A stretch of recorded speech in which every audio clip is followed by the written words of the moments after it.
faz, toda aquela situação, se não fosse a atuação do Espírito Santo na vida dele, através da oração, da busca ao Senhor, ele não teria suportado.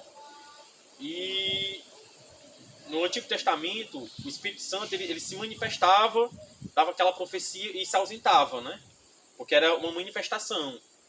E já no Novo Testamento, não, ele fica... Hã? Era o ofício. O ofício. E aí, no Novo Testamento, não, ele fica constantemente. É tanto que o Espírito do Senhor vinha sobre os profetas, eles profetizavam. Né? E aí parava. E hoje fica constantemente. Né? O Espírito Santo está atuando... De profeta. Sim, com certeza. A profecia não cessou.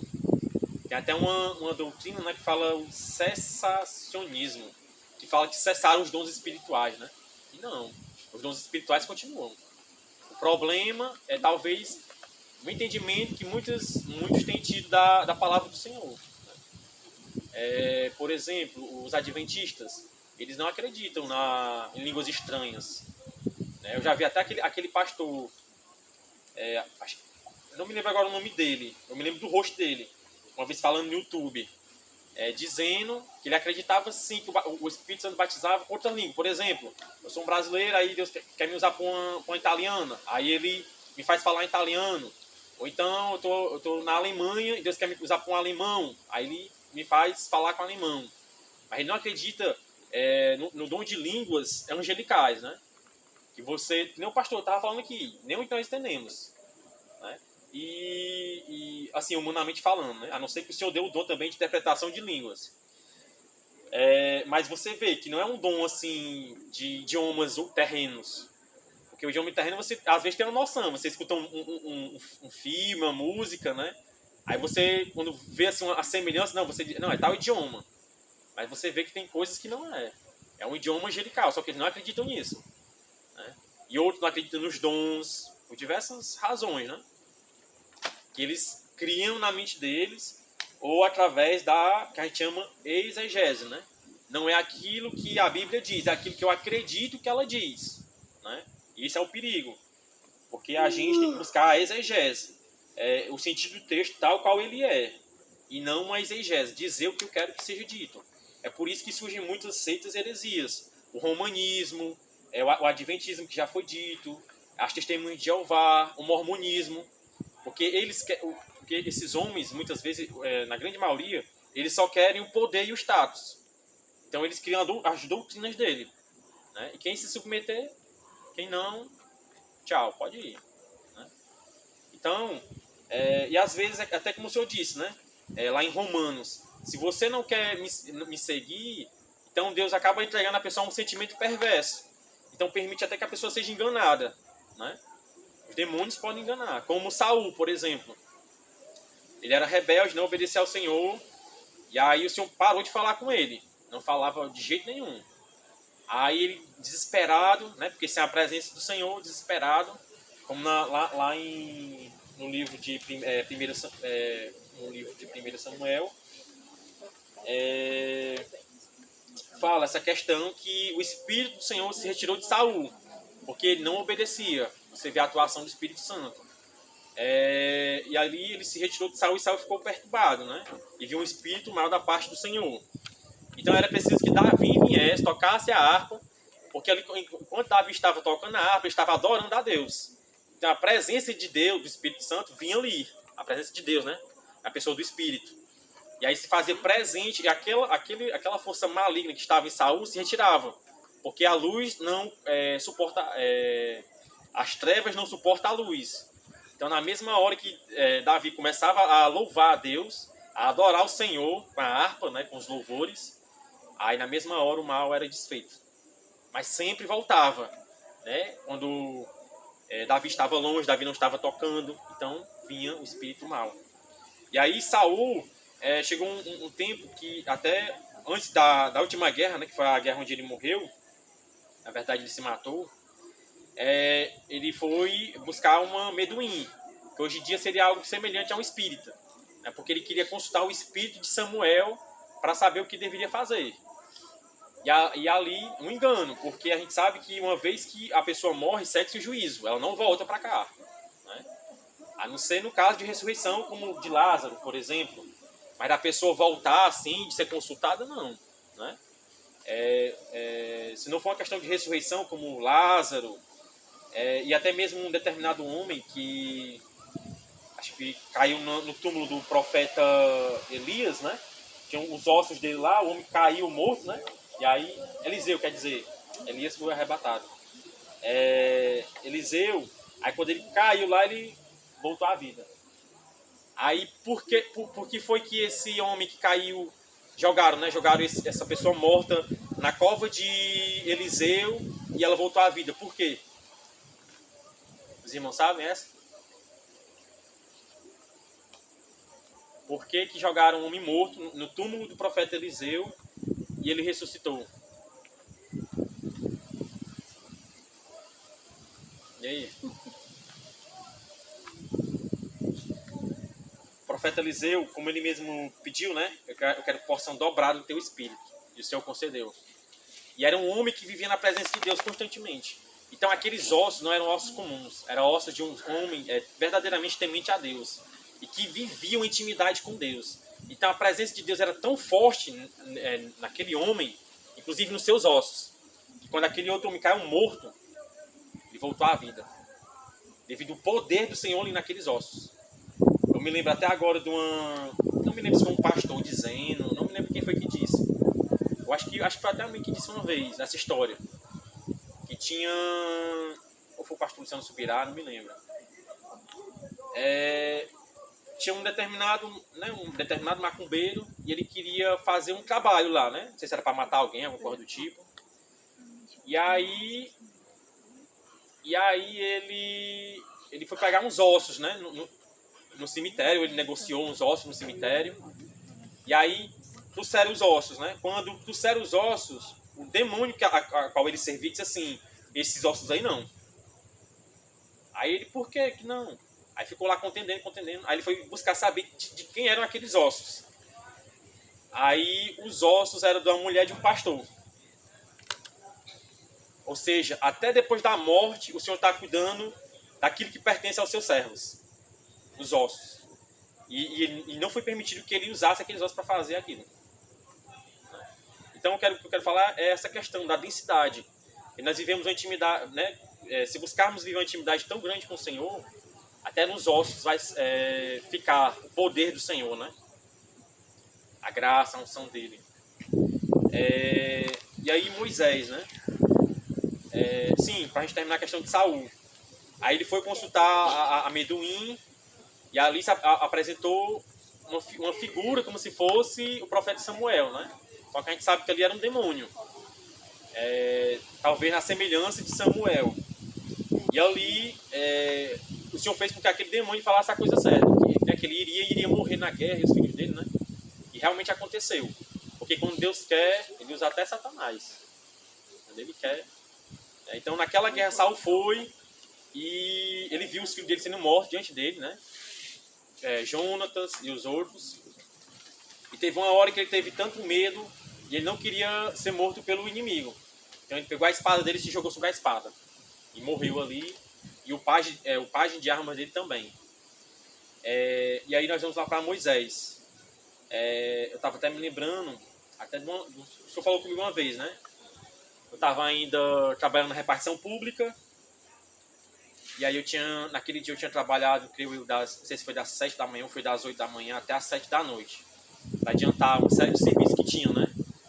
Digitalizar processos licitatórios, que a gente digitalizava, numerava, carimbava, bem?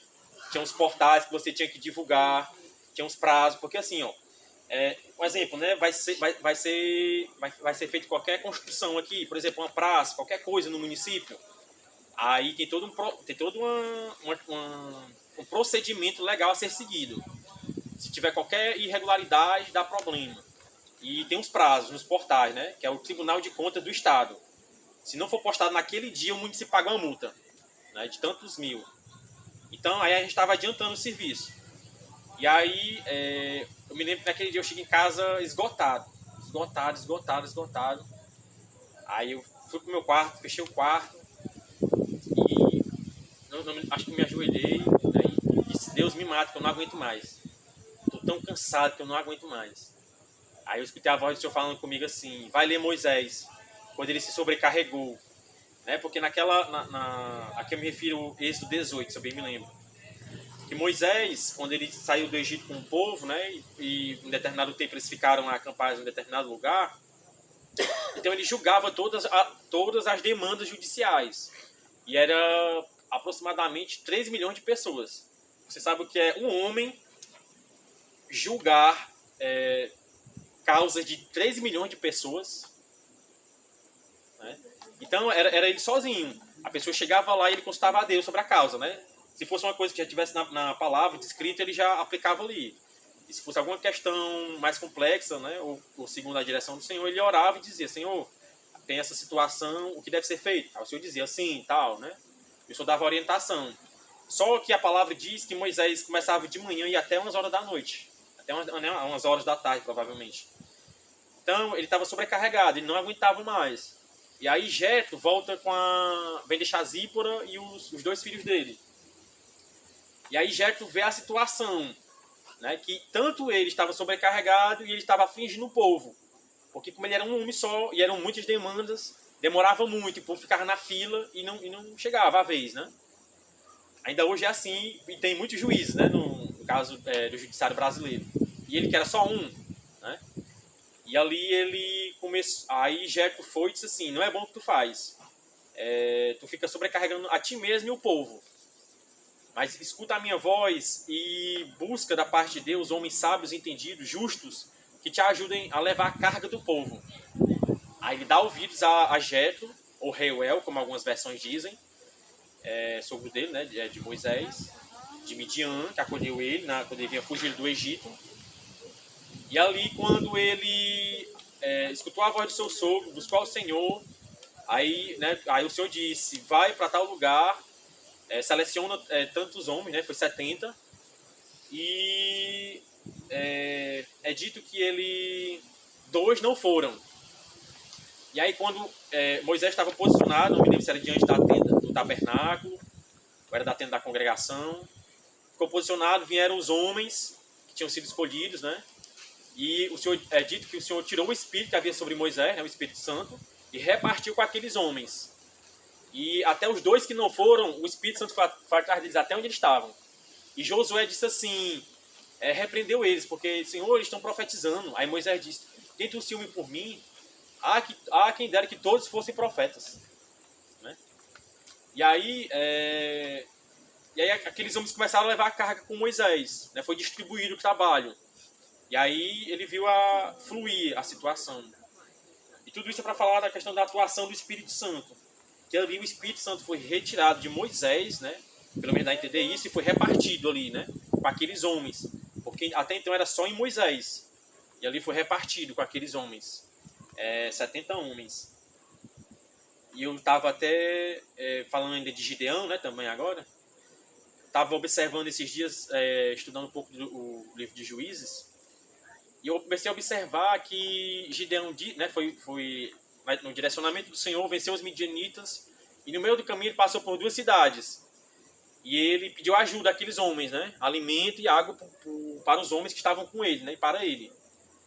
E eles negaram, né, dizendo, por acaso estão os reis dos midianitas nas tuas mãos? Eles meio que zombaram de Gideão. Aí Gideão disse que iria, mas quando voltasse iria ensinar eles, né? E Gideão vai, Deus dá a vitória, ele retorna, e aí ele captura uma pessoa da cidade lá, e ele pergunta, como é um ancião? Porque naquela época não tinha rede social, então ele não tinha como saber, né, o rosto da pessoa. É que nem hoje você vai no Google, como é o rosto do presidente, né, de tal país, de tal autoridade, de tal pessoa, né, se for uma pessoa famosa. Aí tem como saber, mas naquela época não tinha, né? E aí ele pegou uma pessoa da cidade, perguntou como eram as autoridades, no caso os anciãos, e aí ele pegou aqueles anciãos, de acordo com aquelas informações, e disse que ele feriu aqueles homens, né, com espinhos, cabrolhos, né? Então ele ali desonrou aquelas autoridades. Eu acredito que talvez uma das razões da queda de Gideão tenha sido isso aí. porque é uma autoridade que estava, né? Não falo da pessoa, falo da presença de Deus nela. Porque, como diz em Romanos 13, não há autoridade que não seja constituída por Deus. E toda autoridade que foi constituída é ministro de Deus, né? Para executar a justiça. Foi que nem o próprio Senhor Jesus. Diante de Pilatos disse, não sabe, que ele teve um momento que ele ficou em silêncio, né? E Pilatos disse, não sabes tu que eu tenho poder para te crucificar e poder para te libertar? Aí Jesus disse, não teria tal poder sobre mim se do alto não tivesse sido dado a ti. Ou seja, toda a autoridade é de Deus. O que a gente precisa também entender é que nem toda autoridade segue o caminho de Deus, mas Deus vai tratar com cada um. E ali, quando Gideão ele fere aqueles anciões, de uma maneira talvez não legítima, né? Acredito eu, aí aquilo ali pesou para a vida de Gideão.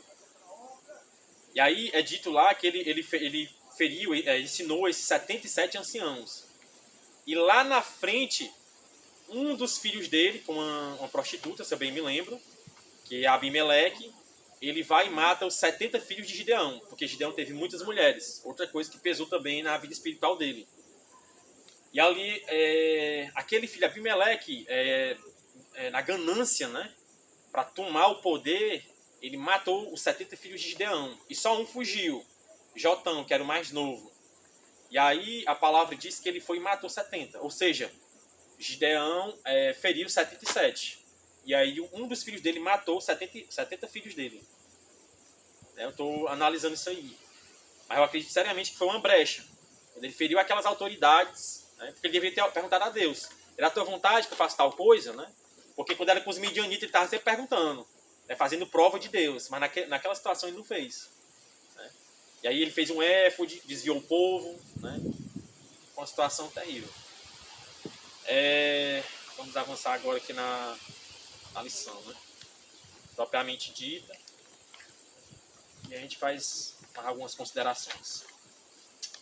Como a gente já disse, lição 6, o Espírito Santo, introdução. O Espírito Santo é o Deus Todo-Poderoso. As Escrituras falam sobre ele, sua pessoa e natureza, como também de sua obra. Estudar sobre esse assunto é de muita importância para a Igreja nos nossos dias, porque nos ajudará a ver o seu trabalho, como também a combater as heresias que dizem que ele não é Deus. E eu estava estudando um pouquinho hoje sobre essa lição e estava vendo que as seitas e as heresias não é apenas sobre o Espírito Santo não ser Deus, mas muitas dessas seitas elas defendem que o Espírito Santo nem existe. Né? E como a gente pode ver um pouco através dessas pinceladas na palavra, na história de Moisés, de José e do próprio Cristo e outras situações, o Espírito Santo é sim real. Então essa é a primeira heresia que já é combatida nesse ensino através das nossas vidas, né? Que o Espírito Santo ele existe, ele é real. Né? Então essa conversa de que o Espírito Santo não existe, isso é mentira, né? Isso é engano. Isso não é verdade.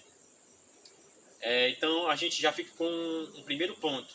O Espírito Santo ele existe. Versículo-chave. Mas quando vier o Espírito da verdade, né, o próprio Senhor Jesus fala, quando vier o Espírito da verdade, ele vos ensinará em toda a verdade. Não falará de si mesmo, mas dirá tudo o que tiver ouvido, e vos ensinará o que há de vir. João 16:13. E eu fiquei observando quando o pastor estava lendo também, e acho que, não sei se eu já tinha observado antes, quando falou aqui, né? Mas dirá tudo o que tiver ouvido. Lá em Romanos 10:17 diz, e a fé vem pelo ouvir, e ouvir a palavra de Deus. Não diz que o Espírito Santo viu, diz que ele ouviu. Né? E nós também precisamos ouvir e sermos fortalecidos em fé. Item 1, a natureza do Espírito Santo. O Espírito Santo não é uma força cósmica, né? Como muitos defendem por aí. Nem um anjo, nem uma bola de fogo, ou mesmo uma pomba. Né? Ali foi apenas uma figura que ele decidiu se revelar aos homens. Mas o Espírito Santo não é uma pomba, ali é apenas uma figura, uma simbologia, uma tipologia, né? Etc. As Escrituras Sagradas nos falam que o Espírito Santo é uma pessoa. Ou seja, o Espírito Santo existe e ele é uma pessoa. E ele não é uma pessoa qualquer, ele é uma pessoa divina. né? Como a gente já viu anteriormente, existe apenas um Deus, mas ele tem 3 pessoas em seu ser, né? É um ser que é triuno. Pai, Deus Filho e Deus Espírito Santo.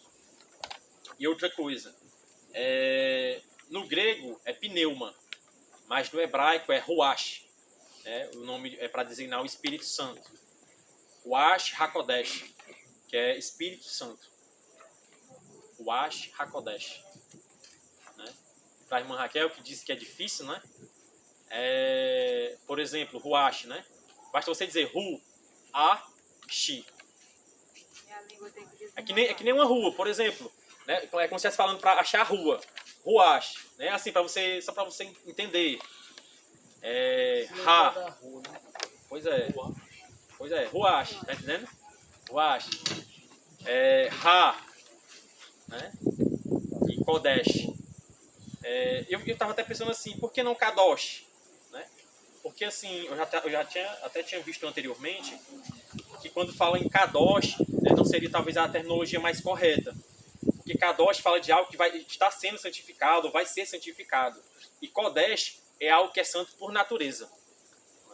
Então ficaria mais apropriado Kodesh. Kadosh é santificado. É algo que está sendo santificado, que está passando por um processo. E Kodesh é algo que por natureza é santo.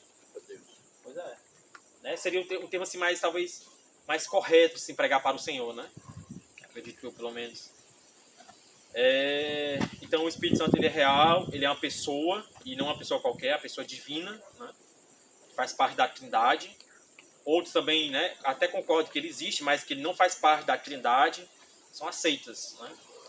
Mas para nós o Espírito Santo existe, ele é uma pessoa e é a terceira pessoa da Trindade. Ele tem inteligência. 1 Coríntios 2, verso 10 e 11, Romanos 8, verso 27. 2. Ele é dotado de vontade. 1 Coríntios 12, verso 11, João 3, verso 8, Hebreus 2, verso 4. 3. Ele tem sensibilidade. Romanos 15, verso 30, Efésios 4, verso 30, Isaías 63, verso 10, 1 Tessalonicenses, capítulo 5, verso 19. E quando fala em sensibilidade, eu me lembro que tem uma passagem que diz assim: não entristeçais o Espírito Santo. E como é que a gente entristece o Espírito Santo? Não dando ouvidos, né? Quando ele diz faz assim, a gente não faz. E às vezes vai se aproximando de coisas e situações e pessoas que não é da vontade de Deus. Efésios 4, 30. Não entristeçais o Espírito Santo. Pois é. De Deus nós vai selar para o dia da redenção. E eu me lembro também até de uma certa vez eu estava na loja, né? Chegou uma pessoa conhecida nossa, né? Aí eu fui cumprimentar aquela pessoa. Aí só cumprimentei assim, apertei na mão. Quando eu apertei na mão, eu senti o próprio Espírito Santo entristecido. Era como se ele fizesse assim. Assim, foi assim, palpável a sensação do Espírito Santo. Porque, assim, né, que eu me lembro, acho que eu nunca tive essa experiência, assim, dessa maneira. Porque na hora que eu peguei assim na mão da pessoa, era como se o Espírito fizesse assim. Que eu senti aquele negócio dentro de mim assim. Foi bem. E que nem determinadas situações que eu creio que todos nós vivemos. Às vezes a gente passa por determinados lugares ou por determinadas pessoas, você sente aquele,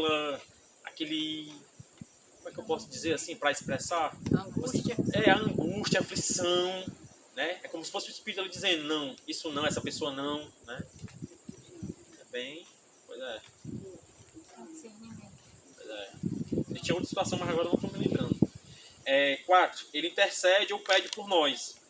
Romanos 8, verso 26 ao 27, Mateus 20, verso 22, Tiago 4, verso 3, Zacarias 12, verso 10 e Efésios 6, verso 18. Quando fala aqui na intercede ou pede por nós, eu me lembro daquela passagem, né? E o Espírito Santo nos ajuda nas nossas fraquezas. E intercede junto ao Pai por nós com gemidos inexprimíveis.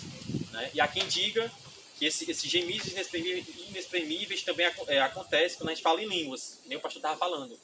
Então ali era o Espírito Santo conversando diretamente com o Pai e com o Filho. Né?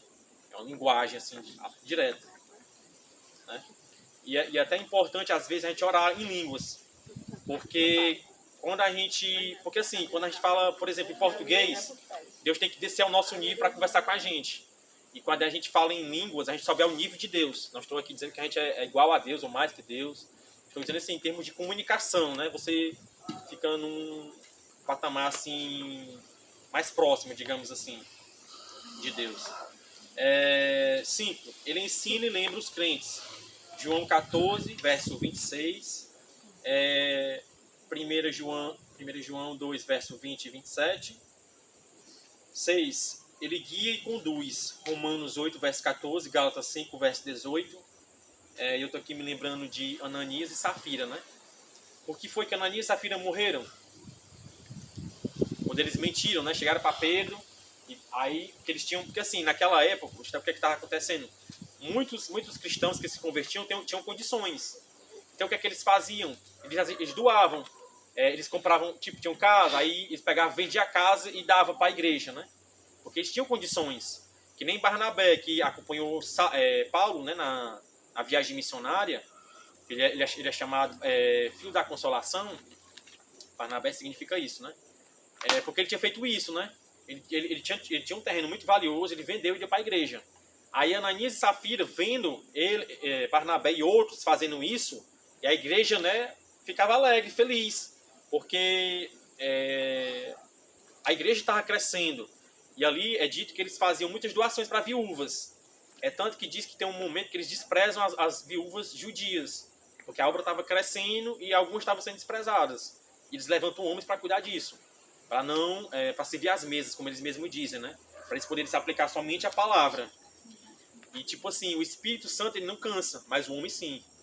Então, se os apóstolos tivessem ido servir as pessoas e para se dedicar à palavra e à oração, eles não aguentariam, né? É por isso, em um determinado momento, quando o povo deixa de levar os dízimos e as ofertas para a casa de Deus, não me lembro agora se é no Antigo Testamento, eu acredito que sim, que fala dos levitas, e aí os levitas fogem, porque como não tinha os dízimos e as ofertas, eles viviam para a obra, né? Eles não faziam outra coisa. Então, como não tinha os dízimos e as ofertas, então eles não tinham do que viver. Então eles tinham que fugir para fazer qualquer outro trabalho e sobreviver. Até que o Senhor disse, não, faça que os levitas voltem, os sacerdotes, e dê o dízimo e a oferta, né? Porque eles viviam daquilo ali. E aí, e a questão também de Moisés é que o homem, ele continua sendo um homem, por mais que o Espírito Santo de Deus esteja nele. Então, ele precisou repartir, né, Moisés ali, com aqueles outros homens a carga, porque de fato era uma carga pesada. E ainda nos dias de hoje é isso. Porque é que Deus pega, salva as pessoas e vai conduzindo, preparando para determinado ministério. Tudo é para ajudar a levar a carga, né? O pastor, se for ele sozinho, ele não aguenta, né? Então, é por isso que Deus levanta o pastor e aí levanta as pessoas para auxiliar. O diácono, né? Tem o diácono Marley e outros. Você vai levantando, diáconos, presbíteros. E aí, à medida que a igreja vai crescendo, ela precisa se organizar. Então, vai ser designada pessoa para cada função. Porque senão fica só sobrecarrega e não flui. E o objetivo do Senhor com o ensino da palavra é justamente isso. Fazer com que os crentes não atrofiem, mas que eles cresçam, que eles se desenvolvam e assumam posições, né, na igreja. Esse é o maior objetivo do Senhor. Porque aí você vê a igreja crescer. Porque se ficar só numa pessoa ali, não vai. E a gente vê os embates, as lutas, né? A gente vê muitas vezes as batalhas que a gente enfrenta aqui. Nós somos uma igreja pequena. Imagina quando for, né, quando tiver bem maior. Então maiores serão as lutas, né? Mais lutas, mais embates. E a gente precisa estar cada vez mais organizado. E eu creio que o Senhor vai organizar o círculo de oração, né? A Igreja Evangélica Redenção em Cristo. E vai ter não sei se o nome vai ser esse, né? Mas é algo nesse sentido. Os departamentos, né? Das mulheres, dos homens, os jovens, mídias, isso, aquilo, evangelismo, né? É uma organização para a igreja crescer. E aí, por que Ananias e Safira morreram? Quando eles chegaram lá diante de Pedro, tá aqui, Pedro, a gente vendeu o terreno por tanto, né? Só que eles levaram só uma parte do dinheiro, não levaram tudo. Hã? Não, tudo bem, eles mentiram, mas o que fez eles morrerem ali imediatamente? A glória de Deus. Também, de certa maneira. O pecado. Também. Mas o porquê que foi ali de imediato eles morreram?